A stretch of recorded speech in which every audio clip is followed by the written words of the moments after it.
Students, তোমাদের সবাইকে সুরজিৎ মানা ক্রিয়েশনস চ্যানেলের পক্ষ থেকে সুস্বাগতম। আশা করি তোমরা সকলে ভালো আছো। আমি তোমাদের জন্য এই ভিডিওটিতে তুলে ধরছি 2024 সালের দ্বিতীয় পর্যায়ক্রমিক মূল্যায়ন অর্থাৎ সেকেন্ড ইউনিট টেস্ট তথা সেকেন্ড সামেটিভ ইভ্যালুয়েশনের জন্য নবম শ্রেণীর জীবন বিজ্ঞানের এক সেট প্রশ্নপত্র তুলে ধরছি।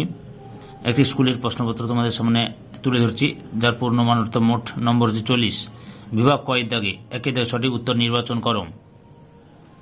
এখানে 1, 2, 3টি প্রশ্ন, 4টি প্রশ্ন, 5টি প্রশ্ন রয়েছে। এই 5টি প্রশ্নের উত্তর তোমাদের দিতেই হবে। এবার বিভাগ খ এর দাগে 2 এর দাগে নির্দেশ অনুসারে উত্তর দাও। বলেছি কি নির্দেশ অনুসারে উত্তর দাও।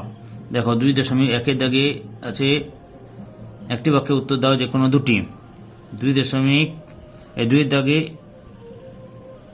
একটি প্রশ্ন করতে হবে। 2.1, 2.2, 2.3 এর দাগে এর মধ্যে একটি করতে হবে। আবার 2.3 শূন্যস্থান পূরণ করে যে কোনো দুটি। 2.4, 2.5 এবং 2.6 এর দাগের মধ্যে একটি প্রশ্নের উত্তর দিতে হবে। তারপরে ঠিক বাক্যের পাশে টিক চিহ্ন এবং ভুল বাক্যের পাশে ক্রস চিহ্ন দাও।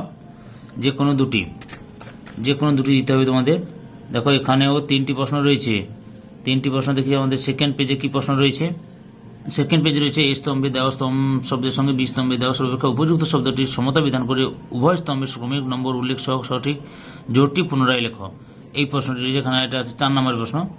3 দাগে বিভাগ গ দাগে দেখো নিচের 7টি প্রশ্ন থেকে যে কোনো 5টি প্রশ্নের উত্তর 2-3টি বাক্যে লিখতে বলছে। দেখে দাও প্রশ্নগুলো লক্ষ্য পর দেখাচ্ছি, প্রশ্নগুলো লক্ষ্য করে নাও পরপর।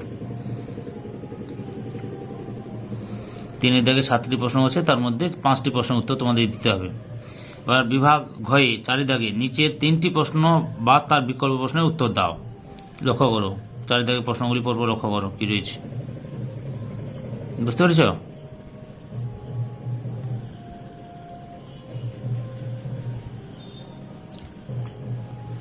এই 4.1 এর দাগের প্রশ্ন অথবা 4.2 দাগের প্রশ্ন অথবা এবং 4.3 দাগের প্রশ্ন, আবার অথবা তো রয়েছে 4.3 দাগেও অথবা রয়েছে, বুঝতে পেরেছ?